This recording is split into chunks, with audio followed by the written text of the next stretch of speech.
The two South Africans have been charged with premeditated murder.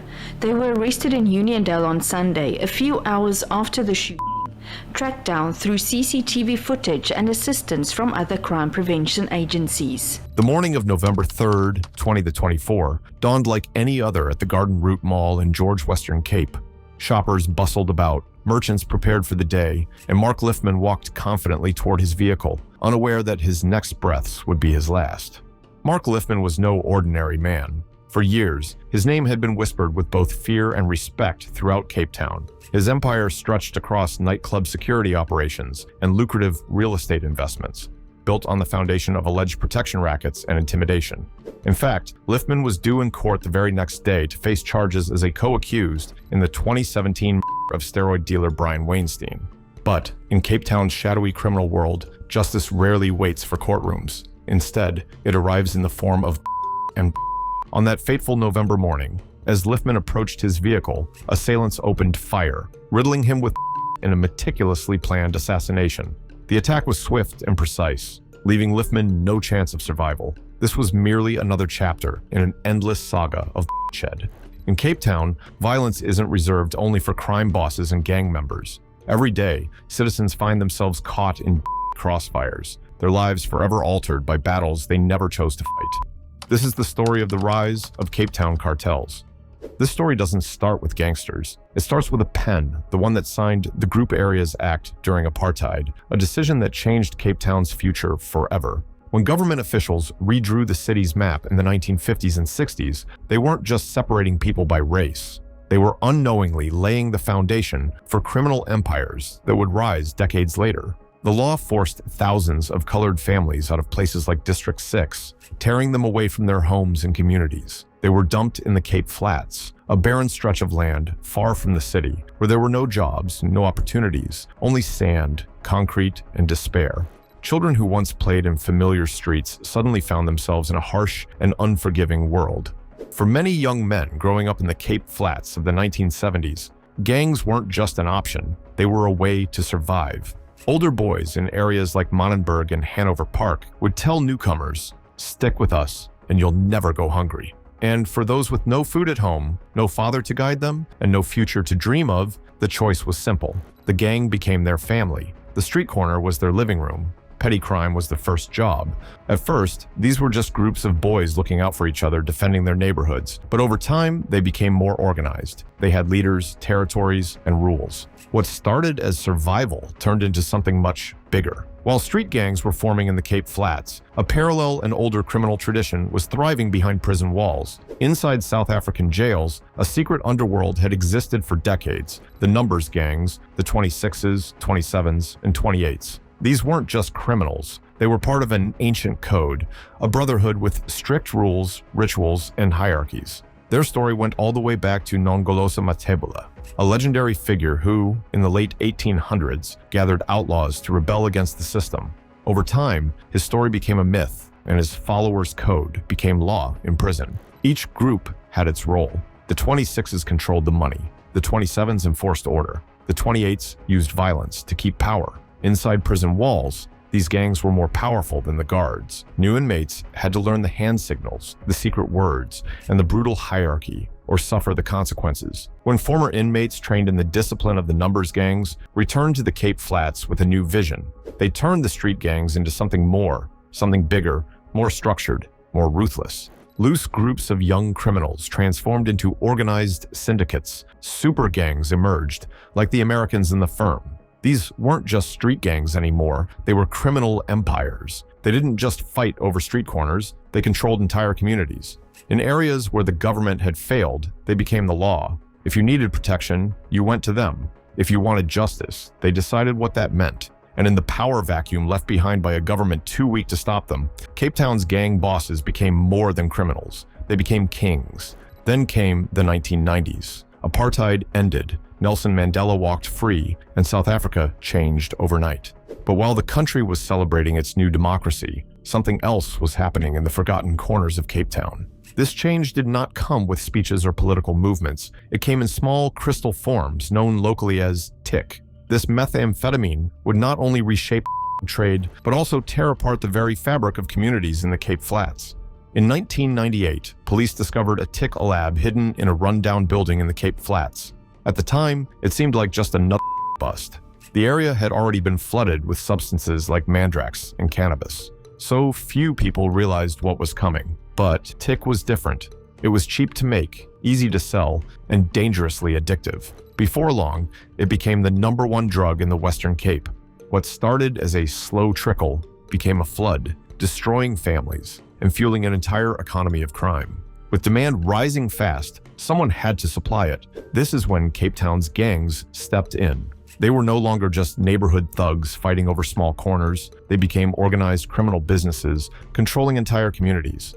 The American gang grew into one of the most powerful forces in this new empire. What was once a group of street toughs turned into a structured operation, complete with smaller branches like the Ugly Americans, Young Americans, Spoilt Brats, Dollar Boys, Dollar Kids, Dixie Boys, and Sexy Boys. Were their main business, but they did not stop there. They expanded into illegal guns, prostitution, contract, extortion, abalone smuggling, robbery, fraud, money laundering, human trafficking, and kidnapping. The Americans were no longer just a gang. They had become a criminal empire. Meanwhile, in Manenberg, another empire was rising. Rashid and Rashid Staggy had founded the Hard Livings gang in 1971, but the boom of the late 1990s turned them into one of the most feared gangs in Cape Town. Like the Americans, they expanded their operations, taking control of every crime that could make them money. The Hard Livings even went beyond South Africa. They built partnerships with the Sicilian Mafia, helping to smuggle illegal diamonds and into Europe. A gang that had once been a local force now had international connections. With massive profits came brutal wars. Controlling territory became everything. Every street corner was worth fighting for, and the battles were deadly. The Americans, who were linked to the 26s and 27s prison number gangs, clashed again and again with the Hard Livings, who had ties to the rival 28s. These were no longer simple fights between gangsters. They had become full-scale wars, with automatic replacing and clubs. Innocent people were caught in the crossfire. Children playing outside had to dive for cover when started flying. Mothers learned to sense danger before it arrived, rushing their kids indoors at the first sign of trouble. Schools installed metal detectors. Ambulance crews sometimes refused to enter certain areas without police escorts. In 2017, the world saw just how brutal these gang wars had become. 4 members of the Junkie Funky Kids gang were sentenced to life in prison for a rival. This was not just an act of violence. It was a statement, a way to mark territory in the most permanent way possible. The situation became so bad that by 2019, the South African government had no choice but to send in the military. Soldiers patrolled the streets alongside the police. Tanks rolled through neighborhoods where children should have been playing. It was a clear sign that the police alone could not stop the chaos that the trade had unleashed. Cape Town's criminal underworld has not just taken over neighborhoods, it has reached deep into the very institutions meant to stop it. In Cape Town politics, campaign money does not always come from honest sources. Over the years, a pattern has appeared. Some politicians received secret financial support during their campaigns, and once they were elected, strange things started happening. Police operations in certain areas would suddenly slow down. Zoning laws would change, helping crime bosses buy valuable properties. Law enforcement would shift focus away from certain crimes, allowing illegal businesses to keep running without trouble. This was not a series of random events. It was part of a well-planned system. Crime bosses did not need to put their own people in office. They just had to make sure politicians relied on their money and influence, a campaign donation here, a quiet threat there, maybe even blackmail in the background. These were the ways gangsters made sure their operations stayed protected. For the cartels, these political connections were not just about staying safe. They gave them respectability. A politician might take their money in secret at night and then publicly speak against crime during the day. This created the perfect cover for illegal activities to thrive. One man who had the police and politicians under his control was Mark Lifman. Mark Lifman walked around Cape Town like someone who knew all the secrets. He dressed in expensive suits, spoke with confidence, and looked like any successful businessman. He owned nightclubs, security companies, and prime real estate across the city. But behind this image of wealth was something much darker. Pay for protection or risk being unprotected. That was the message nightclub owners would hear from Lifman's men. This was not just business, it was extortion disguised as security. What made Lifman even more powerful was not just his criminal empire, but his ability to avoid consequences. When police cars arrived at his properties, they often left without making arrests. When he was taken to court on charges of money laundering and tax evasion, he walked out a free man almost every time. Police officers investigating him were suddenly transferred to other precincts. Witnesses changed their stories or disappeared. Important evidence vanished from police storage. It became clear that Lifman had not just bribed a few officers, he had influence over entire systems. Money flowed into the right hands. Police stations leaked information directly to him, and the justice system seemed powerless against him. But even the most powerful criminals cannot escape forever. On November 3rd, 2024, outside the Garden Route Mall in George Western Cape, Lifman's luck finally ran out. A group of professional assassins him down with deadly precision, leaving no chance of survival. The next day, he was supposed to appear in court for his alleged role in the 2017 of Brian Wainstein, also known as the Steroid King. But that was a court date he would never make. Another man who knew how to play this game was Nafez Modak. Nafez Modak did not just move into Cape Town's criminal circles, he controlled them. But behind the polished image was a man who built his power through fear, corruption, and violence. Just like Lifman, if nightclub owners wanted protection, they had two choices: pay Modak's security firms or risk being targeted. Despite facing numerous charges, including money laundering, he frequently evaded conviction. Investigations into his activities were often derailed by sudden transfers of probing officers, recanting witnesses, and disappearing evidence.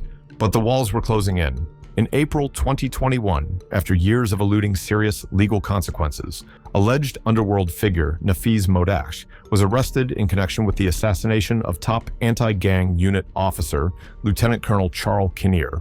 The arrest unfolded dramatically on April 29, 2021, following a high-speed chase in Cape Town's Century City area. On that day, a joint operation between the Hawks and the National Task Team sought to execute 6 warrants of arrest in the Western Cape, targeting individuals implicated in serious crimes, including conspiracy to commit gang-related activities. Modak, driving a silver bulletproof Toyota Hilux, was identified as one of the suspects. As law enforcement attempted to intercept his vehicle, Modak reportedly evaded the initial blockade, prompting a pursuit that lasted several kilometers. The chase concluded near a construction site where officers managed to box in his vehicle and effect the arrest. During the operation, 2 vehicles, a Mercedes and the aforementioned Toyota Hilux, were stopped and searched, leading to the seizure of 3 unlicensed.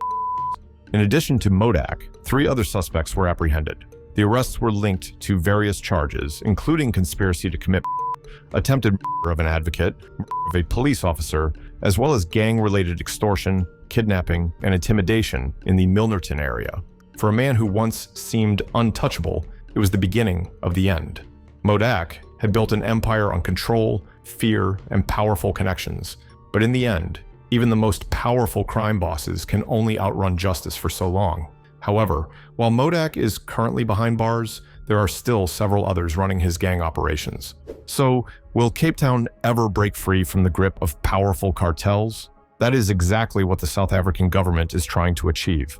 In the winter of 2019, the people of Manenberg woke up to an unusual sound. It was not echoing through the streets, but the deep rumble of armored vehicles. Soldiers in camouflage, holding their weapons tight, walked through neighborhoods where only police officers had dared to go before, and even they had entered with caution. The South African National Defense Force had arrived in Cape Town. The military was sent in after a particularly violent weekend where 13 people were just 24 hours across the Cape Flats. For communities that had lived with gang violence for years, this was a clear sign that traditional law enforcement had failed. President Cyril Ramaphosa approved the military deployment as a last resort. For 3 months, later extended to 8, soldiers worked alongside police in areas controlled by gangs. At first, the results were promising. Decreased. Drug dealers disappeared from street corners. For the first time in years, residents felt safe enough to step outside after dark. Children played in parks that had once been too dangerous to enter. But the people of the Cape Flats had seen this before. The soldiers could reduce the violence for a while, but they could not fix the real problem. By March 2020, when the military left, the concerns of critics became a reality. The gangs had not been defeated. They had simply adapted. Their operations became quieter and more careful. Within weeks, returned to the streets. Cape Town is becoming Africa's version of Mexico. 5,000 miles away, Mexico had been fighting its own war against cartels for decades. The similarities between the two countries were impossible to ignore. In both places, gangs had grown from small street groups into highly organized criminal empires. Corruption had weakened the very institutions meant to fight crime. Violence had become a part of daily life, trapping innocent people in the Mexico's experience had already shown that military action alone would not solve the problem. The Mexican government had sent its army to battle cartels many times, but instead of destroying them, the group split into smaller, more violent factions. The result was even more chaos. Cape Town was in danger of repeating Mexico's mistakes. The government focused on force, but it failed to address the real reasons people joined gangs in the first place: poverty, lack of jobs, and hopelessness. The cartels in both countries had also evolved beyond just drugs and weapons. In Mexico, criminal groups expanded into extortion, kidnapping, and even avocado farming. In Cape Town, gangs had taken over new industries. Construction sites became targets for protection fees. Criminal syndicates controlled illegal miners known as zama-zamas, who worked in life-threatening conditions. At Buffelsfontein gold mine near Stilfontein, tragedy struck when 87 illegal miners died after authorities cut off their food supply to force their surrender. These miners were not dangerous criminals. They were desperate people looking for a way to survive in a country where unemployment had reached 32%. The gangs took advantage of this desperation, just as they exploited every other weakness in society. The sad truth is that the fight is far from over. The story of Cape Town's criminal networks does not have a clear ending, at least not yet. The battle continues every day in the streets, in courtrooms, in government offices, and in community centers. One thing has become clear: no single approach will solve the problem. Sending soldiers may provide short-term relief, but it does not fix the root cause. Investing in law enforcement helps, but it is not enough on its own. And while standing up to criminals is brave, individuals alone cannot bring down a system that has been built over decades. If Cape Town is to break free, it will take more than just force. It will require deep changes in the economy, education, and government changes that attack the very reasons crime thrives in the first place.